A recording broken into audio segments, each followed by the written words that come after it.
Hello everyone, welcome to my YouTube channel PAPC pharma classes. Last class में हम pharmacology subject के अंदर bronchial asthma chapter discuss कर रहे थे। ब्रोंकियल अस्थमा, जैसा कि मैंने पहले भी बताया था, ये एक ब्रीथिंग की प्रॉब्लम वाली बीमारी है, दमे की बीमारी जिसे हम बोलते हैं, और जो कि नॉन क्योरेबल है, जो कि प्रॉपर ट्रीटमेंट जिसका नहीं हो सकता। सिर्फ मेडिकेशन के थ्रू हम इसे कंट्रोल कर सकते हैं, ना कि कम्प्लीटली ये ट्रीट हो सकती है। एंड इसमें हमने डिफरेंट डिफरेंट टाइप की कल देखे थे क्लासिफिकेशन के अंदर, डिफरेंट इसके अंदर इन्वॉल्व हो रही थी जो ड्रग्स हैं, जैसा कि मास्ट सेल स्टेबलाइजर, जो कि कल मैंने आपको बताया था कि जो ब्रोंकियल अस्थमा की प्रॉब्लम है, इसके अंदर बॉडी में आईजीई, अगर हम किसी एलर्जन के कांटेक्ट में आते हैं तो आईजीई का लेवल जो है वो वहाँ पे इंक्रीज हो जाता है, जिससे कि फिर ये एलर्जन के कांटेक्ट में आने पर, जैसा कि मान लो किसी को एलर्जन आया, ये बॉडी में उसके अंदर आईजीई का लेवल जो है वो इंक्रीज हो गया, तो यहाँ से ये ऐड हो जाएगा किसके साथ, आईजीई के साथ। यहाँ पे रिएक्शन करेगा।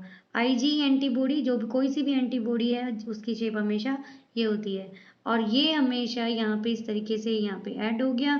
और ये सब कहाँ पे प्रोसेस चलेगा, पूरा मास्ट सेल पे, और मास्ट सेल में स्टोर होते हैं हिस्टामिन, ल्यूकोट्राइन और पीएएफ, प्लेटलेट एग्रीवेटिंग फैक्टर, ये सभी इसके अंदर स्टोर होते हैं। और बाद में जब ये इसके साथ यहाँ पे ऐड हो जाएगा, तो इनकी रिएक्शन होने की वजह से जो ये मास्ट सेल है ये यहाँ पे ब्रेक हो जाएगी। ब्रेक होने के बाद जो ये सारे इसके अंदर कंटेंट थे ये बाहर आ जाएंगे, और बॉडी में वापस अस्थमा की प्रॉब्लम बढ़ जाएगी, एलर्जन की प्रॉब्लम यहाँ पे बढ़ जाएगी।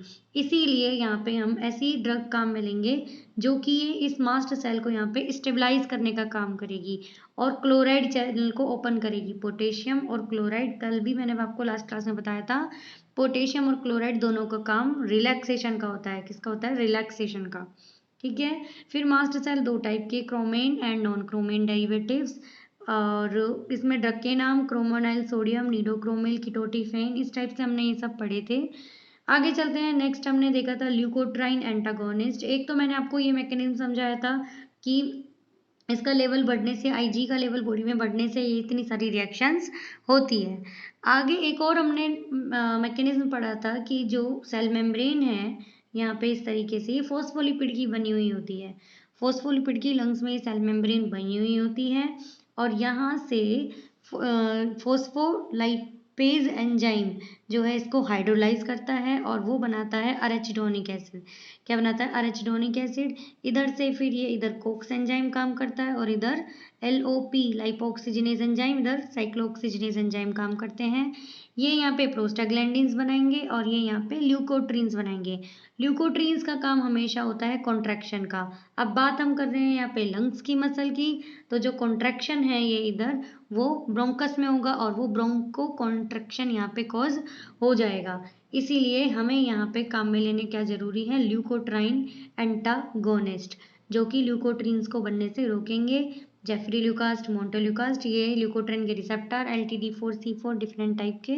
और जो LOP एंजाइम जो है, जो यहाँ से ल्यूकोट्राइन बना रहा था, उसमें ये जिलूटोन काम करेगी। स्टीरॉइड्स के बारे में आपको बता दिया था। जो ये सेल मेम्ब्रेन में फोस्फोलाइपेज A2 है, जब ये एक्टिवेट होता है तो वहाँ पे आगे सारा प्रोसेस पूरा अरेचिडोनिक एसिड और लाइपोक्सिजिनेज ये सब बनते हैं, तो क्यों ना उस एंजाइम को ही यहाँ पे इनिबिट कर दिया जाए। वो काम कौन करेगा? आपके स्टीरॉइड्स इस एंजाइम को इनिबिट कर देंगे, ताकि ये सेल मेम्ब्रेन के थ्रू अरेचिडोनिक एसिड और ये LOP और कॉक्स एंजाइम के प्रेजेंस में जो बन रहे थे वो यहाँ पे नहीं बनेंगे। और स्टीरॉइड्स का होर्सनेस ऑफ वॉइस, यहाँ पे साइड इफेक्ट हमेशा देखने को मिलता है। नेक्स्ट आगे हमने देखे थे लास्ट क्लास में बीटा 2 एगोनिस्ट, जेंथीन डेरिवेटिव्स और एंटी कोलिनर्जिक्स, ये हमने डिस्कस नहीं किए थे। पोटेशियम चैनल ओपनर और एंटी आईजी एंटीबॉडी, मतलब जो आईजीई का लेवल बॉडी के अंदर इंक्रीज हो रहा है, वो आईजीई का लेवल बॉडी में कम करें, एंड आईजी एंटीबॉडी देके ओमालीजुमाब। एक और हमने देखा था कल पोटेशियम चैनल ओपनर, थोड़ी देर पहले भी मैंने आपको डिस्कस किया था कि जो पोटेशियम है और जो क्लोराइड है, इनका काम बॉडी में रिलैक्सेशन का होता है। जब हम पोटेशियम चैनल को लेवल बढ़ाएंगे, कैल्शियम क्लोराइड का चैनल ओपन करेंगे, तो बॉडी में ये रिलैक्सेशन करेंगे, जिससे कि हमें क्या मिलेगा, लंग्स के अंदर ब्रोंको डायलेशन, क्या मिलेगा, ब्रोंको डायलेशन। इस तरीके से ये काम करते हैं। फिर आगे हम देखते हैं हमारे बचे हुए जो हमने क्लासिफिकेशंस में इंपॉर्टेंट हैं, जो कि beta 2 agonist, anticholinergic and xanthine derivatives.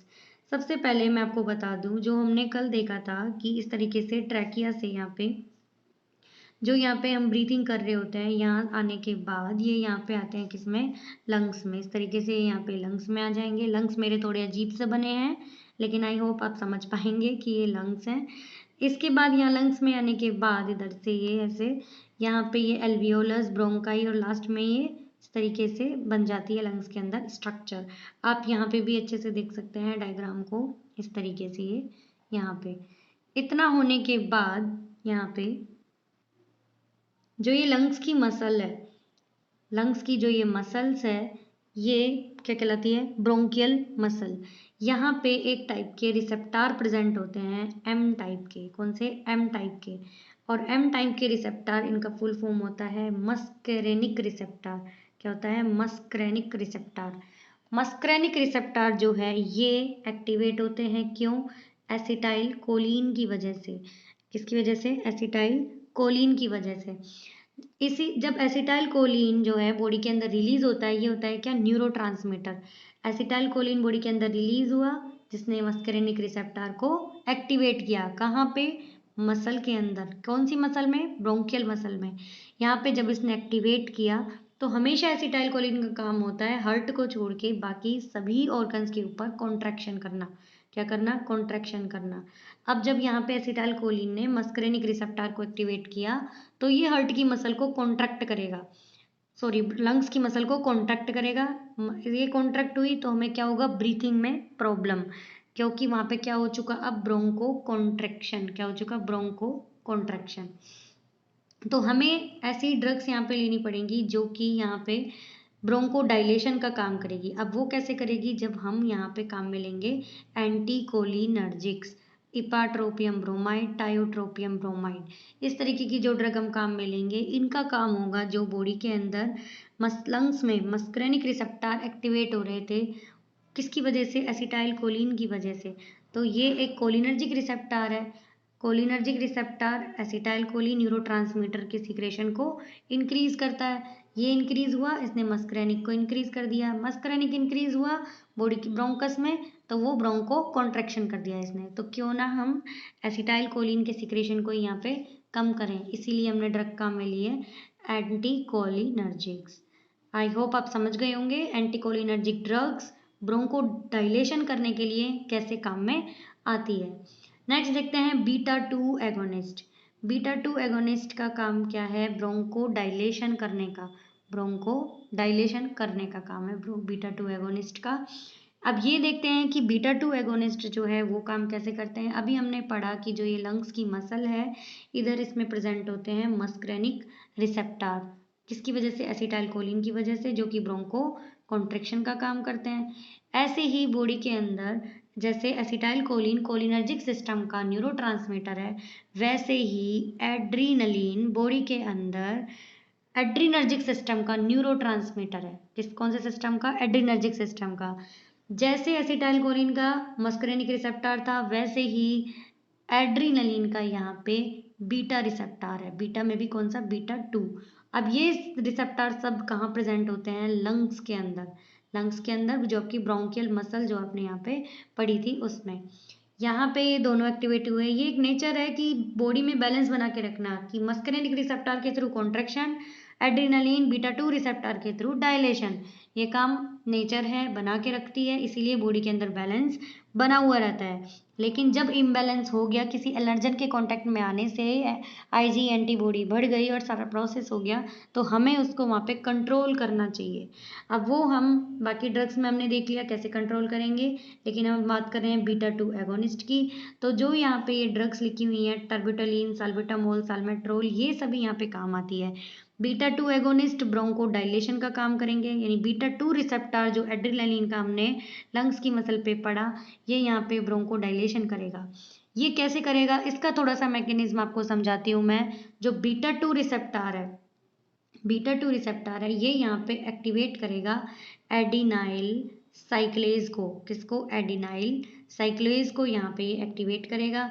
Adenylyl साइक्लेज को एक्टिवेट करने के बाद ये यहाँ से, जैसे एडिनाइल साइक्लेज यहाँ पे एक्टिवेट हो गया, ये इसके बाद एक्टिवेट यहाँ पे करेगा CAMP, लिखा भी है increase CAMP synthesis. CAMP synthesis यहाँ पे ये बढ़ जाएगा। CAMP सिंथेसिस करने से ऑटोमेटिकली BD यानी कि ब्रोंकोडाइलेशन हमें मिलेगा। इसीलिए बीटा 2 एगोनिस्ट जो हैं वो काम करते हैं ब्रोंकोडाइलेशन का। ड्रग्स आपने पढ़ी, टर्बिटालिन, सल्बुटामोल, सल्मेट्रॉल, फॉर्मेट्रॉल, ये दोनों लॉन्ग एक्टिंग ड्रग है, बॉडी के अंदर काम में लेते हैं, तो ये लॉन्ग एक्टिंग ड्रग है। तो इस तरीके से यहाँ पे ये बीटा 2 एगोनिस्ट और एंटीकोलिनर्जिक्स काम करते हैं। नेक्स्ट हम देखते हैं यहाँ पे क्या, ज़ैंथीन डेरिवेटिव्स। नेक्स्ट कैटेगरी यहाँ पे हम लोग देखते हैं एक बार। ज़ैंथीन डेरिवेटिव्स जो हैं वो ब्रोंकियल अस्थमा को कैसे ट्रीट करते हैं, कि अभी हमने पढ़ा था कि जो ये बीटा 2 रिसेप्टर है, बीटा 2 रिसेप्टर, एक बार मैं आपको डिटेल में बताती हूँ। यहाँ पे हमने देखा एसिटाइल कोलिन न्यूरोट्रांसमीटर है, जो कि यहाँ पे मस्करेनिक को एक्टिवेट कर रहा था और ब्रोंको कॉन्ट्रैक्शन कर रहा था। इधर हम देखते हैं कि जो ये एड्रेनलिन है, एड्रेनलिन रिसेप्टर है, एड्रेनर्जिक रिसेप्टर यहाँ पे क्या काम करेगा, सीधा यहाँ पे बीटा 2 रिसेप्टर को एक्टिवेट करेगा। बीटा 2 रिसेप्टर जो है यहाँ पे क्या काम करेंगे, ब्रोंको डायलेशन का। ठीक है, वो ब्रोंको डायलेशन कैसे करते हैं, CAMP को एक्टिवेट करके। CAMP कब एक्टिवेट होता है, जब यहाँ से एडिनाइल साइक्लेज जो है ये एक्टिवेट होता है। हमें टोटली यहाँ पे CAMP को बढ़ाना था, क्योंकि CAMP कंप्लीटली हेल्प कर रहा है यहाँ पे किसके लिए, बॉडी में ब्रोंको डायलेशन करने के लिए, लंग्स में ब्रोंको डायलेशन करने के लिए। अब जो ये ज़ैंथीन डेरिवेटिव है, इनका अपना क्या मैकेनिज्म होता है, वो ये होता है ज़ैंथीन डेरिवेटिव का, कि जो बॉडी के अंदर यहाँ पे बन रहे थे बीटा 2 रिसेप्टर, बीटा 2 रिसेप्टर जब CAMP बनाता है, लास्ट में CAMP का इंक्रीज कर देता है यहाँ पे अमाउंट, तो ये CAMP जो है ये भी आगे ऐसा तो नहीं बढ़ता रहेगा, ये भी ब्रेक डाउन होता है आगे मेटाबोलाइज होने के लिए। CAMP जब ब्रेक डाउन होगा तो वो होगा PDE, फोस्फोडाइएस्ट्रेज एंजाइम की प्रेजेंस में। किसमें? फोस्फोडाइएस्ट्रेज एंजाइम की प्रेजेंस में। जो ये फोस्फोडाइएस्ट्रेज एंजाइम है, अब इसी को जो ये ज़ैंथीन डेरिवेटिव है यहाँ पे करते हैं क्या, इनहिबिट। क्या करते हैं? इनहिबिट। क्योंकि बीटा 2 रिसेप्टर से इधर हम बढ़ा रहे हैं CAMP का सिंथेसिस, इधर फोस्फोडाइएस्ट्रेज से हम कर रहे हैं CAMP का ब्रेकडाउन खत्म कर रहे हैं, ताकि ये बढ़ा रहे बॉडी के अंदर। टोटली इसका अमाउंट जब लंग्स में बढ़ जाएगा तो ये क्या करेंगे, ब्रोंको डायलेशन। आई होप आप समझ गए होंगे ज़ैंथीन डेरिवेटिव का मैकेनिज्म। क्या करना है, फोस्फोडाइएस्ट्रेज, ये लिखा भी है इधर मैंने, इनहिबिट फोस्फोडाइएस्ट्रेज एंजाइम। अब जो ज़ैंथीन डेरिवेटिव से इसके अंदर ड्रग्स कौन सी आती हैं, थियोफाइलिन, थियोब्रोमीन, कैफीन, ये ड्रग्स इसके अंदर इन्वॉल्व होती हैं। ज़ैंथीन जो है एक केमिकल रिंग है, उसकी स्ट्रक्चर एक बार मैं आपको बता दूं, इस तरीके से हम इसको बनाएंगे। सबसे पहले यहाँ पे ऐसे, जनरल जो है आपसे स्ट्रक्चर कोई बहुत ज़्यादा नहीं पूछी जाती, नॉर्मल छोटी स्ट्रक्चर्स यहाँ पे पूछी जाती हैं। और जो ये अभी ज़ैंथीन डेरिवेटिव्स हमने देखे हैं, इसके अंदर जो ये इन्वॉल्व हुई हैं ड्रग्स, थियोफाइलिन, थियोब्रोमीन, कैफीन, ये क्या है कि अपने आप में इसका एग्जाम्पल है, इनकी अपनी पोजीशंस है कि ज़ैंथीन रिंग में वो कैसे कैसे कहाँ कहाँ पे कौन कौन से सब्सटीट्यूट लगा के यहाँ पे काम में आएंगी।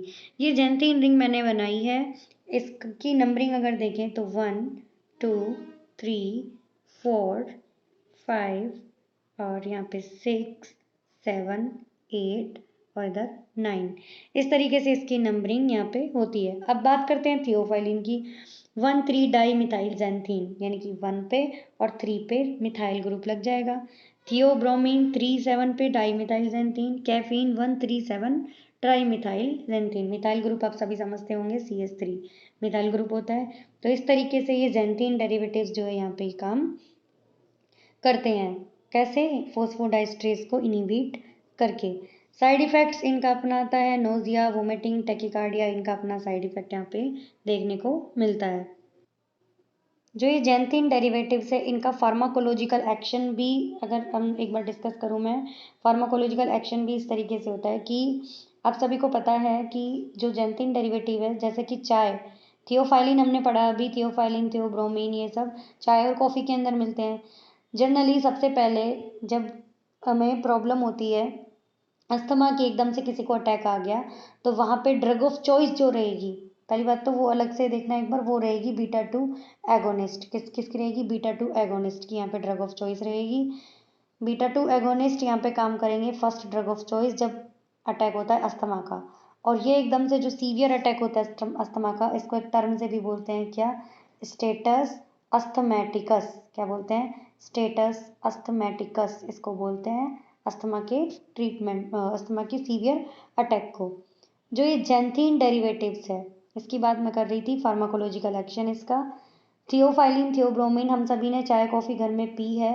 सबसे पहले फार्माकोलॉजिकल एक्शन इसका कब लेते हैं हम चाय कॉफ़ी? जब हमें क्या आती है? नींद, यानी कि CNS स्टिमुलेशन। सबसे पहले CNS को स्टिमुलेट करेंगे, भाई हम चाय कॉफ़ी लेते हैं CNS को स्टिमुलेट करने के लिए। सेकेंड हम कब लेंगे? ब्रोंको डायलेशन में, जो हम पूरा ये पढ़ रहे हैं पूरी डिजीज ब्रोंकियल अस्थमा की, तो ब्रोंको डायलेशन में यहाँ पे काम में आएगा क्या? जो ये जैंथिन डेरिवेटिव्स है। थर्ड है टैकीकार्डिया।